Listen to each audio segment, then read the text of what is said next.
All right, let's get going. I suspect we'll have more people log on in just a minute or two. This is, for all of us, a very crazy time.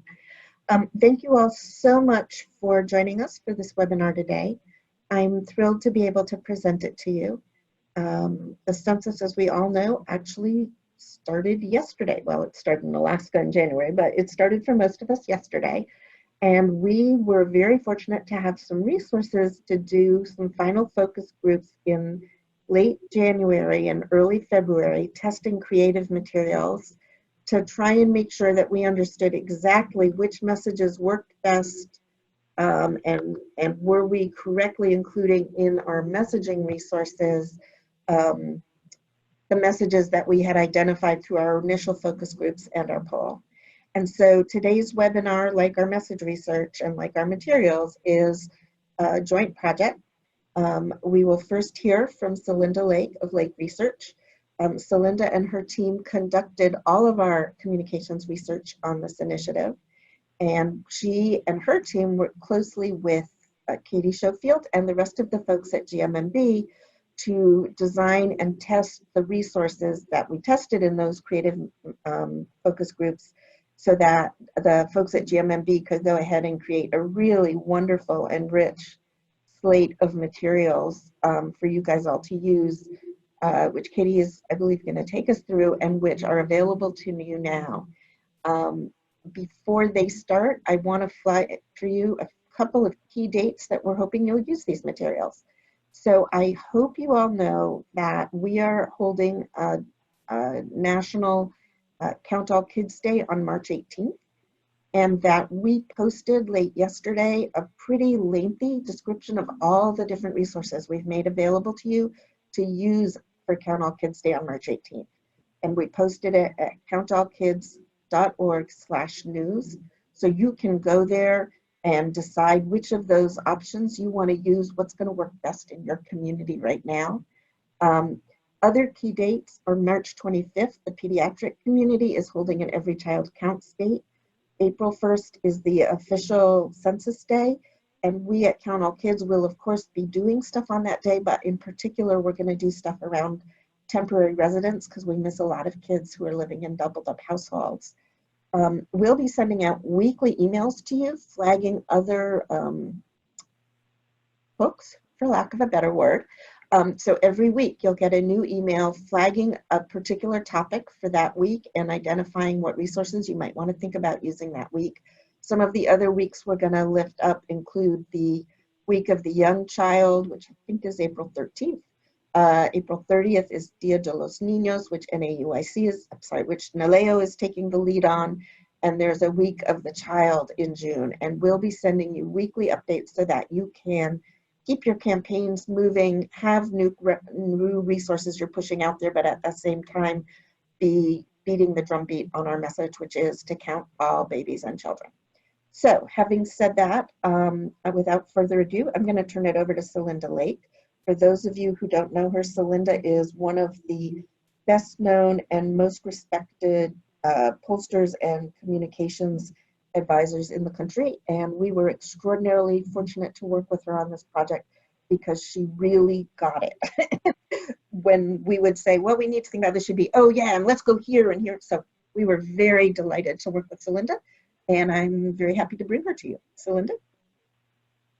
Thank you so much. And I want to acknowledge the whole team, Alicia Snell, Kate Gormley, Emily, and Megan, who worked on this project. And it was really, really an exciting project, and loved working with Katie on turning it into magical materials.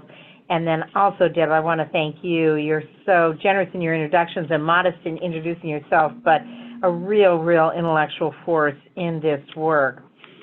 So we conducted 6 focus groups, and on slide 6 you can see that 2 in Miami, 2 in Fresno, and 2 in Houston. And there were differences by location, but overall there were some very, very common things we found.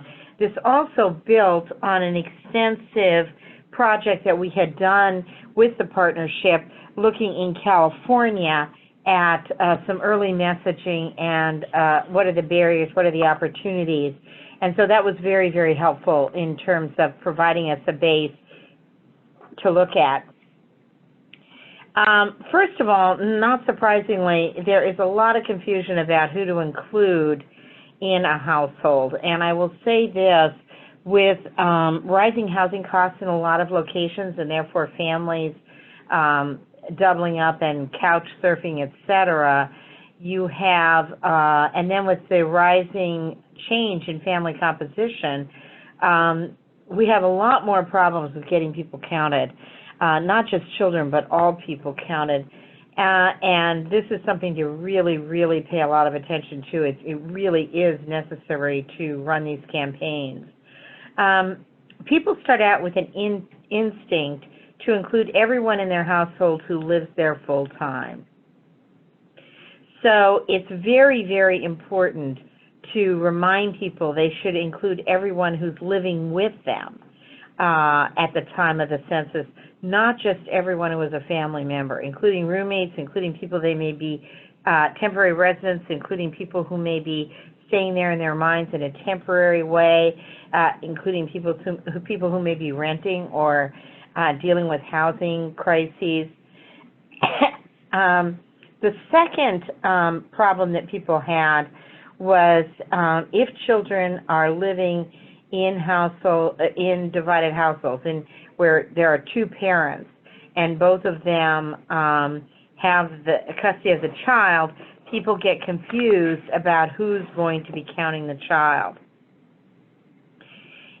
The second thing we found is that there is some instinct, primarily among single moms, to not count a child until they start school. And particularly a young baby, they don't think of as someone they would count. And there are two things that you'll see are quite salient in that regard. One of the things that makes people want to count everyone is when you make the tie to what communities can get. And including in that list, education, healthcare, and then infrastructure are very, very salient reference for people. But including in that some resources for children who are under 5, like prenatal care or early childhood education, that just reminds people, boy, I need to count people all the way up. The second thing that we know about messaging that works, and we'll show you some messages in a moment, is to tell people what they get first before what they're supposed to do. So many of our traditional approaches tell people what to do first, but first of all, people are cynical about it because everybody says all kids count, and who believes that? Every politician uses that phrase anymore. Every commercial outfit uses that phrase. And then people think it's much more important to set the table of what you can get and then tell people how to do it than how to do it first. And the third thing is, when you're telling people what to get and what they're going to get, it is more salient than when you talk about community than when you talk about individuals. This is especially true for African American parents and people in really low-income neighborhoods, because they feel, we hear this all the time, every 4 years the politicians tell us we're going to get this, every 10 years we hear the census is going to deliver it, and then nothing comes to our communities. So they are very, very cynical that they personally are going to benefit, but much more likely to believe, okay, the whole community and therefore my children benefited all. People do recall receiving the census, some by mail, some by phone, some in person. It is important to remember that for younger parents and single moms, they often recall their parents filling it out. So they don't recall themselves receiving it, they recall their parents filling it out. People in general think it's a pretty easy process. There is some confusion with the American Community Survey, and so some people have a longer view of it. But in general, it's not a big barrier that people think the census is difficult to fill out. People much prefer filling it out by mail or online. And of course, this is going to be even more dramatic in the age of coronavirus. In terms of sources of undercount, as we mentioned, people very unclear about what to do with temporary or part-time living arrangements and people who are not family members. And it's very valuable to instruct people to include everyone at their address on April 1st. That helps give people much greater understanding and willingness to count temporary residents, tenants, neighbors who live in a subdivided unit, family members who may be there temporarily. It also helps grandparents who have custody of children or are really a primary caregiver responsibility of children. One thing we really found in the California groups is that grandparents often didn't want to count the children because they didn't want another act of denial of their kids being the parents of the children. And so just making this, everybody living at this address as of April 1st, much, much clearer to people. There were some differences by ethnicity and locale. Noticeably, Latinos in Fresno definitely worried about counting children whose parents were undocumented out of concern that they would be flagging the family for ICE. And this immigration piece and the citizenship controversy it would have been devastating if it had been kept on, but it's done some damage. It's lingering in people's minds, and the current era is lingering in people's minds. Miami residents were really noticeable. Miami, very, very high rising cost of living. And so you have in today's world so many more living situations, so many more temporary living situations. And you got brothers and sisters living with their brothers and sisters, and, you know, their nieces coming in temporarily, and just all kinds of situations. And people store the temporary versus the permanent as a major breakdown rather than who was living here on April 1st. People like a lot the data on how many people in their communities will benefit. They like talking about funding for resources, public schools, programs, healthcare, parks and recreation in areas that have bad traffic, infrastructure for roads as well. And again, good to include imagery of lots of different kinds of children, and Katie will talk about that more, and very good to include mentions of services for very young children. On slide 9, emphasizing that the census is required by the Constitution resulted in kind of mixed reactions. Some people were encouraged to fill it out, and it also made them concerned, well, what are the penalties if you don't? Others associate the government with corruption, don't trust that it'll collect an accurate count, don't trust at all how data on or appearances of immigration status will be handled. And so it was mixed reaction, honestly, to say that it was required by the Constitution, because it implied a pretty stiff penalty and some real following up.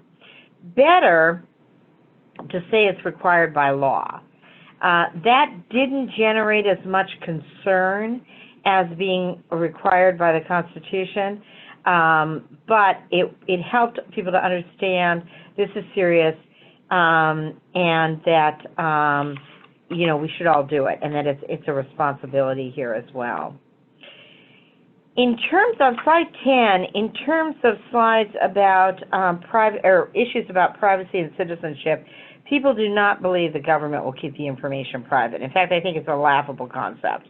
And they think that even if the census taker is very committed to keeping it private, there'll be somebody else in the government hierarchy, as one person described it in other groups we did in Philadelphia, walking behind that census taking, grabbing that form out of their hands.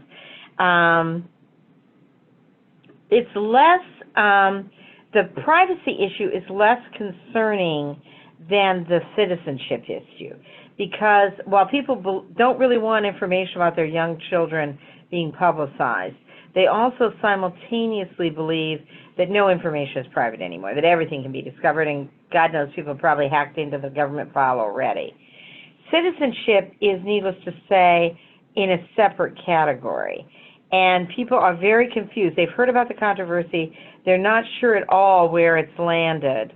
And they are worried. It doesn't particularly help to cite that citizenship won't be on there. What they really would like to hear is to have the censorship messages embedded in more welcoming language from the president. That's clearly unlikely to happen. And they also very interested in hearing from trusted sources. So either pediatricians, educators, or Spanish-speaking television radio, especially Spanish-speaking television radio, which they think will be more honest about what the real scoop is here. The key to successfully mobilizing people is to tell why kids should be counted and then to tell how they should be counted. Many of our messages are perceived to be the actual opposite order, which increases people's cynicism and doesn't increase nearly as much their desire to fill it out. People also think that 2 million people is a very significant number. Now, I notice the government is using the 1 million stat, but America's not too good at math. I think they'll think 2 million and 1 million are equally significant. And they worry that that could generate a real lack of resources, that if you miss 2 million kids, you really might be, this is not a few, you really might be undermining resources. People also, educating parents and making it clear that on the census form, children should be counted on the census form helps encourage people to count their children. People want to hear what are the specific programs that are going to be affected by the census. Even more so than the amount of money, they like to hear Head Start, SNAP. They really want it to be relatable. They really want it to be something that they know. They really want it to be something that they think their own kids could benefit from. Also very important for the single moms, and the really young single moms are a special category that needs extra attention. And probably isn't getting the amount of awareness that we need because the census is more remote for them. They remember their moms and dads filling it out, but don't themselves remember it. They think you don't start counting kids until school probably, and they're not sure what the services would be that would benefit children before school. So very important to have extra targeting to the young single moms. In terms of some ad recommendations, and you'll hear from Katie how they implemented those, include the census logo. Believe it or not, as cynical as they are about government, it does help to make it look official. And the logo actually looks official to them. And they think the Count All Kids logo just looks like a commercial logo, and they're not familiar with it. Really want to see diverse images of children and families. They want to see people of different races, different backgrounds. They want to see multi-generational households. They want to see all kinds of combinations of families. And they're very sensitive, the Latino community in particular, very sensitive to what they think are images of families put together by Anglos. Because they don't have auntie in the picture. They don't have more than one child. They don't have multiple generational households, and they really want to see all of that. Which is appealing, by the way, to everyone. They like a link to the website and the idea that they can learn more. It adds credibility to the ad as well, and we see that very generally. It's very important to include that everyone should be there who was living in the household on April 1st, because really people are inclined to just count everyone who is a permanent family resident. And then people talk a lot about putting these notices where they are living their lives. Now, where they are living their lives, it's changing pretty dramatically and pretty rapidly under coronavirus. I think Katie will talk a little bit to that in terms of what are some of the new places that people are living and responding to. Last, in terms of the message recommendations, lead with values. Lead with, people are moved by the importance of counting everyone, the impact that missing children can have on their future opportunities. It was really powerful to talk to people about how your child, if they're missed, might be missed for most of their childhood, because it would be another 10 years. Talking about losing funding, very powerful to people. And people have a vague notion that the census is linked to allocation of resources to begin with, and really liked the idea of how this was linked to community resources. Ending with action and the action being telling them exactly what to do. So first the why, then the how, and tell them everybody on April 1st, link to the census. If you have a question, you can ask it. And people know the value of an accurate count, that they understand. And after they've heard the census services, they really know the value of an accurate count, but they don't know necessarily completely what an accurate count means. It really helps to talk about the number of dollars lost over a 10-year span, to talk about the lack of funding for children under 5, and that this will be for most of their childhood if they're missed. Do not overpromise, though. Do not guarantee people that they'll get a new school. Do not say that you personally are going to get something, because people are highly, highly cynical about that. And then privacy is a little bit like nitroglycerin. It brings, reassuring about it brings mixed results here. Because on the one hand, they don't trust government and they're absolutely convinced that everything can be hacked. On the other hand, they like to be reassured that their information is not going to be misused. And it's really, this is something that trusted sources can really make a difference on. Spanish-speaking media to both English-speaking Latinos and Spanish-speaking Latinos was very valuable, because again, they perceive the Spanish-speaking media to be more honest about what's going to really happen around immigration. And a little bit of privacy, but not like saying in the privacy of your home rather than your information going to be private. So let me turn it over to Kate to talk about how this got implemented into the messaging. Great. Thanks so much, Celinda. And I want to thank you and your team for the excellent research to inform the campaign that we've created. So from the research findings that Celinda just presented, we identified those 3 reasons that people in the nation may not include their young children in the census, which is lack of awareness about what the census really impacts in their daily lives, who to include, and then third, those personal fears related to immigration, housing, or privacy issues. And so from that, we at GMMB always start by identifying a concise campaign objective to guide all the creative that we'll develop for a campaign, and this was no different. And so we always put this objective in a 3-part sentence. We call it the get to by structure, which explains the priority audience, the get, the call to action, which is the to, and the by, which is what is the change that we want to make happen.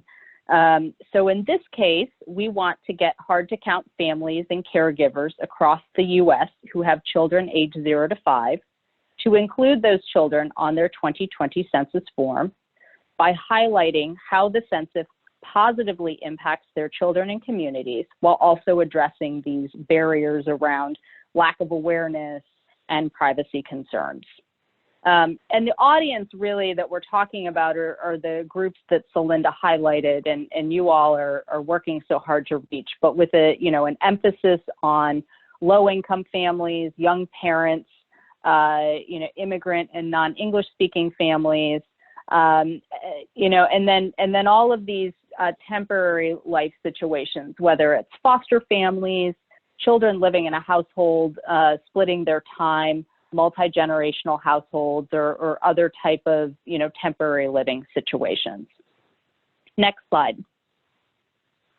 And so from that, we created a 3-pronged message strategy to address families' barriers and motivate them to include all children living with them on the census. And so we led here with value of the census. That's the first and primary message that we're sharing. The second one is one focused on awareness of who to include in the census. And then the third one is addressing those pain points related to privacy concerns. Next slide. So you can see in these next few slides the series that we've created, the building of the message that we've created. But this first one, invest in their future, include them in the census. So what we're really saying here is that census responses determine funding for schools and childcare, healthcare programs, and public transportation for a child's next 10 years. More people counted means more funding. And if you go to the next slide, you'll see that this second message really enforces, you know, the idea that we need to count all kids and babies in the census. And we expand upon that in some of the other materials that we'll show shortly.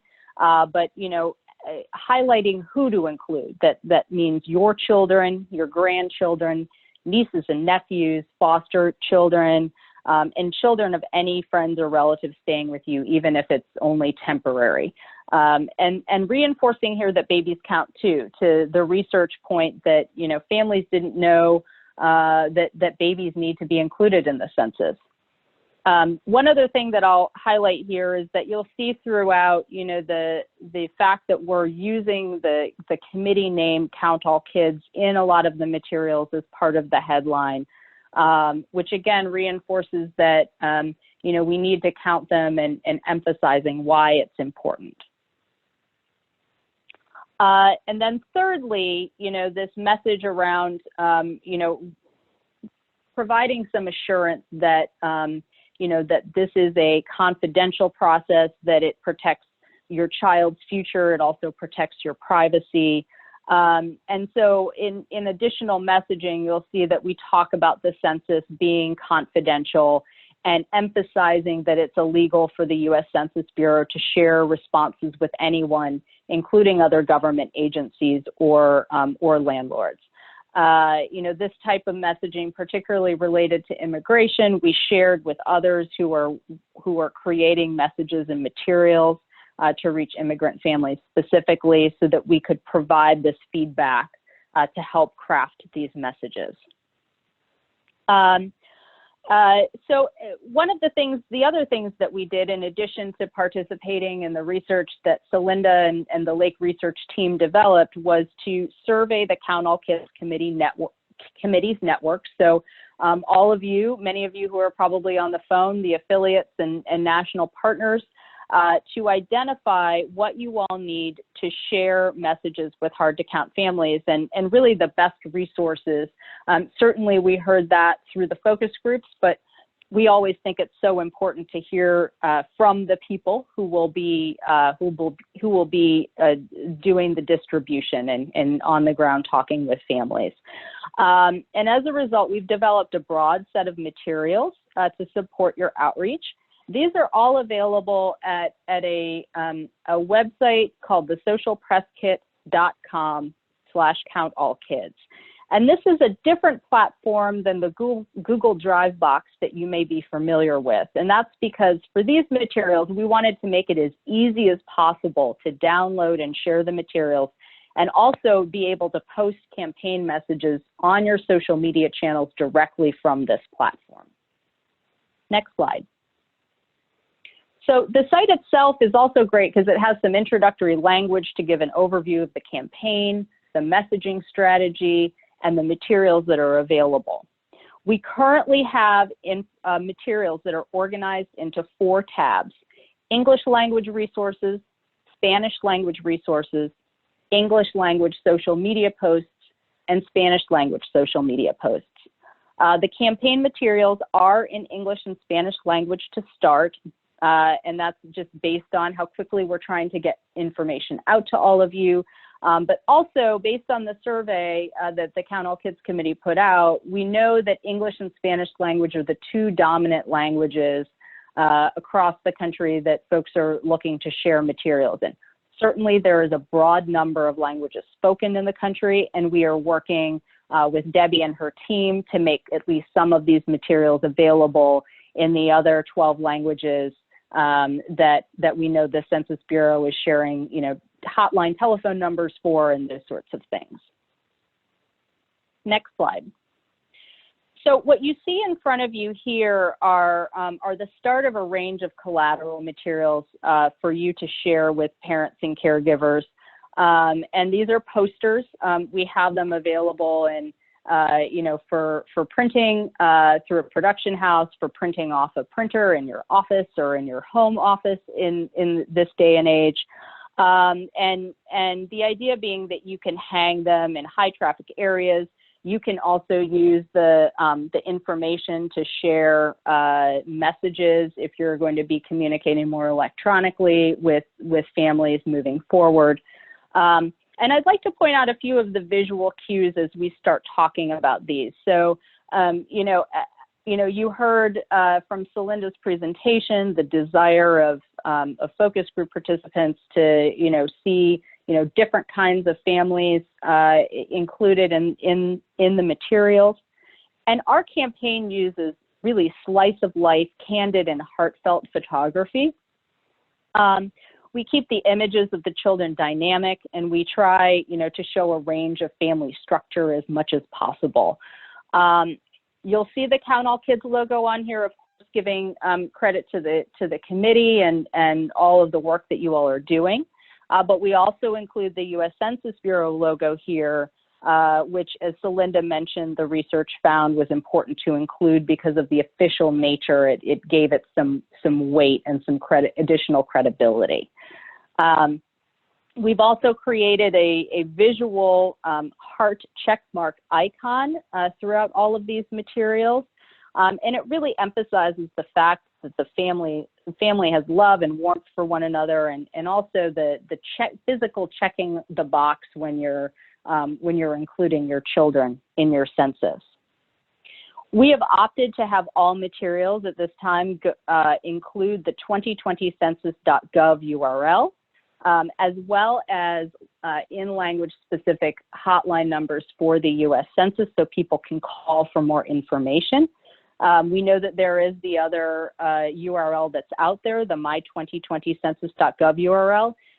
It still is not, as of last night, was not active and is not pushing is not open for business for people to respond to the census there. And it's still pushing everyone to 2020census.gov to find out more information. So you'll see those across these materials. Next slide. We also have created palm cards. These are great to be used as handouts. We also have flyers available.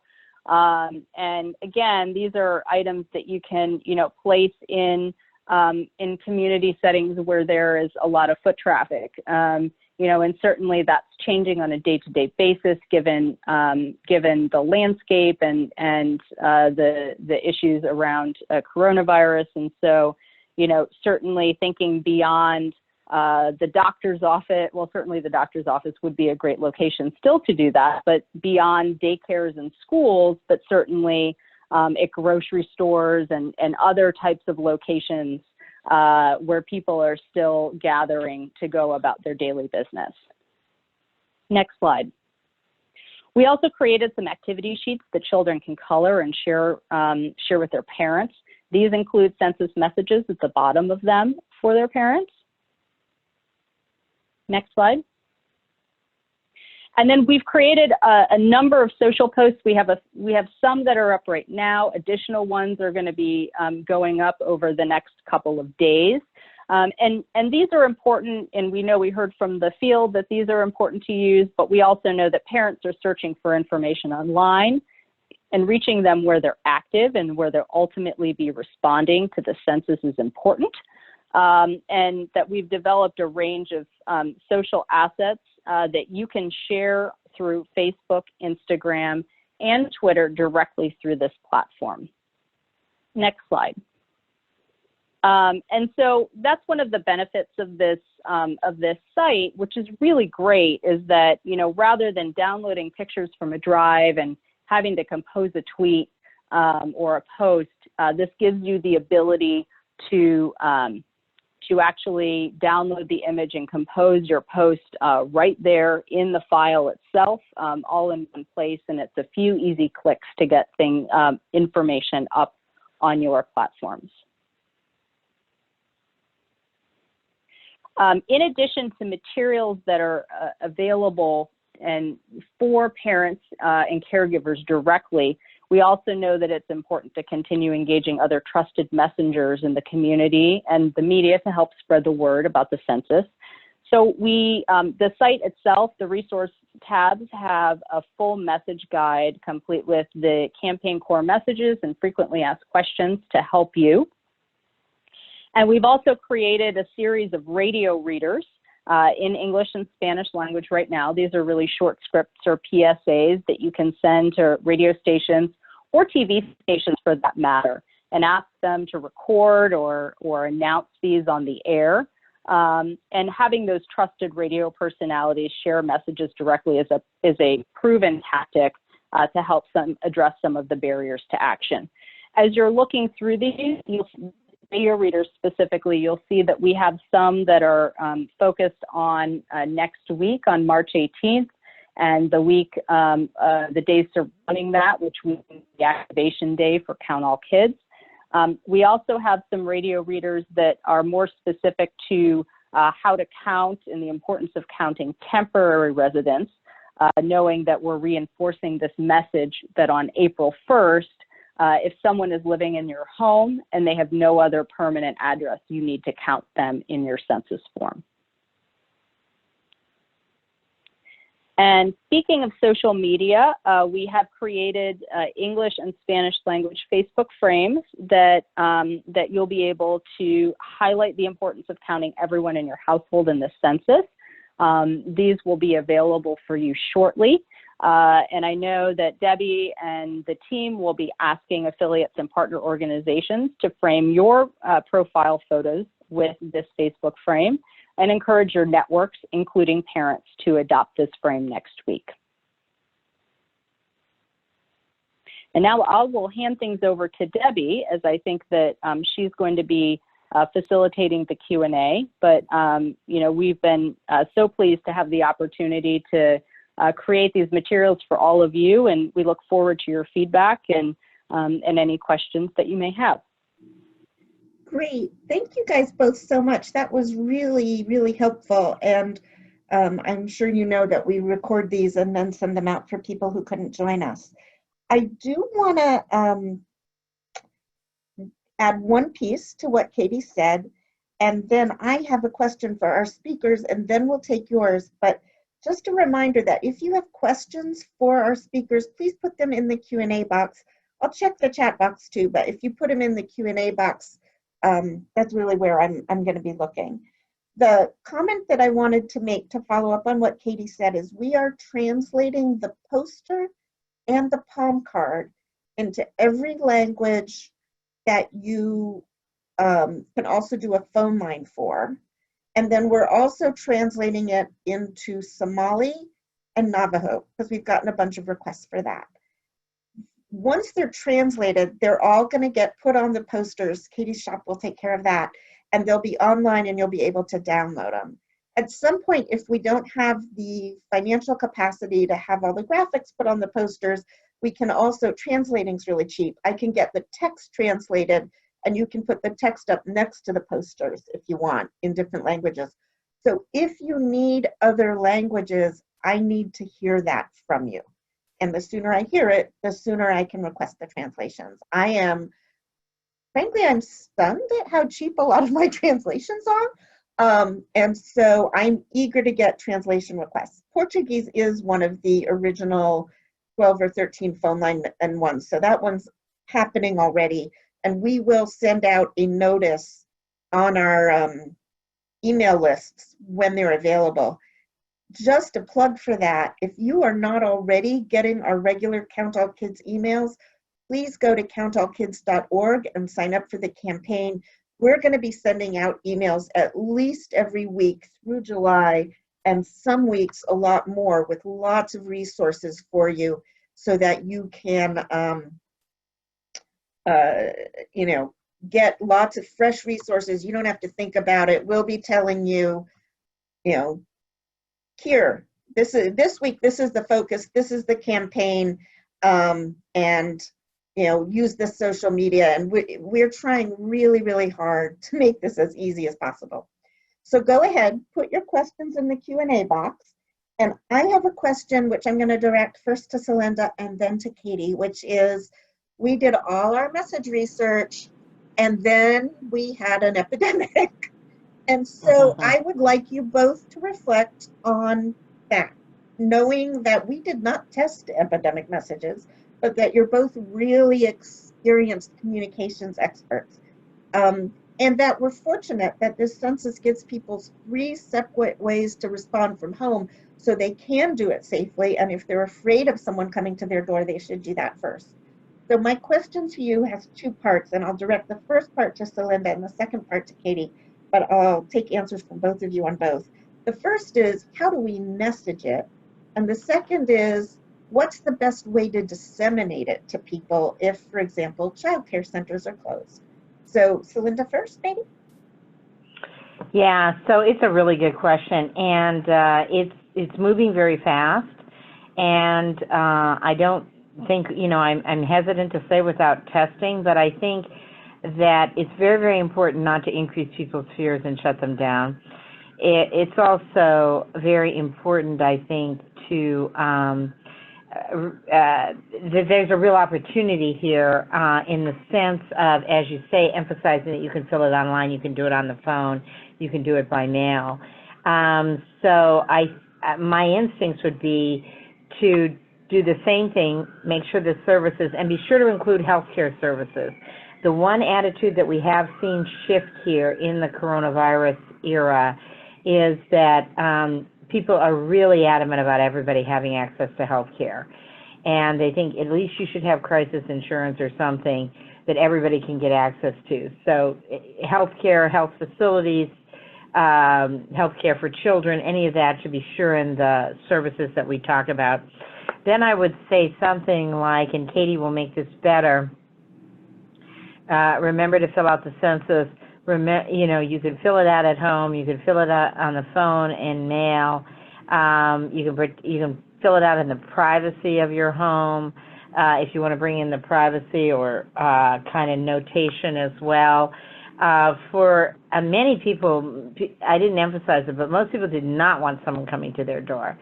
And so the notion of you being able to do it in the privacy of your home, I think, is a very strong message for people.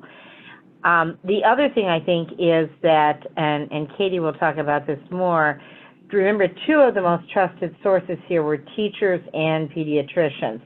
Now, originally we had talked about putting it in schools and putting it in doctors' offices, and those territories have changed dramatically now. But getting it into the email traffic that is coming from people, from their pediatricians, from their teachers, from their schools, is a whole new wave of communication that's being paid a lot of attention to by parents. So Katie, I know you have some great ideas. I'll turn it over to you. Yep, thank you. And I agree with you on emphasizing the, safe, convenient, confidential ways that you can fill out the census from your own home by doing it online or doing it by phone. I think that, those are mechanisms that people will continue to rely on as they are homebound, whether, because they're sick or because, they're working from home or their kids are home. So I think that those are important messages to share, not feeding into the panic, but certainly giving choices and giving options. In terms of, the best way to disseminate it, certainly I think that, with schools on high alert, many being closed, there's a lot of communication that's going out. I would say schools as well as childcare facilities. So those are 2 very important ways that I think, or mechanisms, I think, to get the message out. I know for my own daughter's school, I'm getting email updates, I'm getting text updates. So using the materials that are available on the Resource Center, the messages,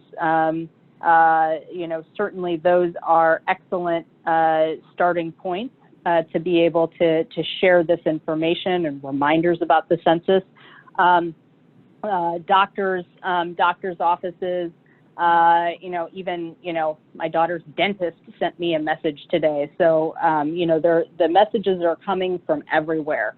And I think in addition to, having these trusted sources sharing messages, People are continuing to turn online to social media to find information. And so, you know, using those social posts that we've created, you know, they're easy to use. You can also adapt the language if, you know, you have a message that is important in your community that you want to share. Wonderful. So please go ahead and put your questions on there. And we did get one in the chat box that I want to go ahead and answer now. And this was from Allison McGee. And I believe this was in reference to our conversation about the importance of the messaging on April 1st around temporary residents and how April 1st in general is going to be a really big outreach day. And Allison said, if much of the country goes online on April 1st, what are the chances it could crash the system? So first of all, as Amy Swan points out, the system is live now. You can go on there and fill out your census right this moment. And it will be open through the end of July. It is entirely possible that a lot of people will go on April 1st. That system is set up to take 600 people at once, 600,000 people, excuse me, at once. And they originally had a different system, which it turned out could only, quotes, only handle 400,000 people at once. So that has now become the backup. So essentially, they've got the capacity to handle 1 million at once, if I understand them correctly. I think it is unlikely that it will crash on April 1st, but April 1st is absolutely only one day out of, I guess it's 4 months that people can do this. So there are many concerns we have about the census, and it is possible that this site could crash briefly, but I don't really think that is high on my list of fears. So I also wanted to mention, somebody asked a question about how kids with more than one household should be counted. And the short answer on that is you count them where they spend the most time, or if they're split their time evenly, April 1st. But I do want to use that to flag for you all that on our website and on our Google Drive, we have 4 items really, that should be very helpful for you in answering questions like that. We have a document called 8 Simple Rules, which has been translated into Spanish, and that walks through all the simple kinds of questions about where kids might be and who counts them. And then we have a more complicated set of frequently asked questions, or FAQs, that handles handles everything, the simple ones and the more complicated. So for example, you have a foster child who's your grandchild. Not only do you count them, yes, but how do you count them as a foster child or a grandchild? The answer is you count them as a grandchild. So that one is pretty nuanced, and that one is only in English, and we recommend it for the people doing the outreach, not as a handout.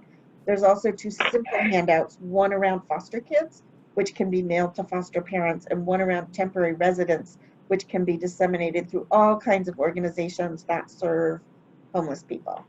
And then, as you saw, hopefully we have just this phenomenal suite of resources that GMMB has created for us. So I'm not seeing any other questions here. Do we have any more questions?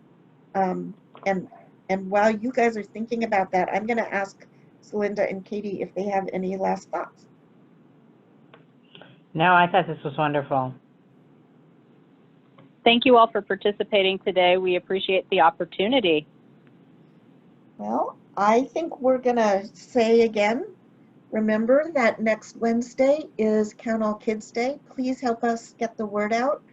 Please do go to our website now at countallkids.org and go in the news column where we've listed all of the resources we've created for you to use on Count All Kids Day, March 18th. And please come back go to our Facebook page on March 18th itself. Or actually, Katie, is the frame going to be up before that? Yes, it should be up by Monday, the 16th at the latest. Okay, so sometime between Monday and Wednesday of next week, please go to our Facebook page, Count All Kids, and just click the button, and that will let you put that wonderful Facebook frame on your page. And then you can encourage other people to put it on their Facebook pages. It would be phenomenal if we could take that Facebook frame on your profile and have it go viral, because we know that over 80% of families with young children are on Facebook. And so particularly in an era of an epidemic, using that Facebook frame may be one of the best ways we have to reach these families. I do see a question about the recording. We will send the recording to everybody who registered for the webinar, as well as the slides. And I don't think it's going to be captioned if that's what you're asking, but if you're just wondering if we're going to make it available, the answer is absolutely yes. I'm not seeing any other questions, so thank you guys all so much for joining us today. Thank you so much for all you're doing for kids. I know this is a hard and scary time, and it's, you know, easy to just think about the next immediate steps on the epidemic, but this will both, you know, this will matter for kids for a decade, and it will matter a lot. And so we really appreciate everything you're doing to help us count on kids. Have a wonderful, safe, low-key, unpanicky day and weekend. We'll end our recording now. Thank you.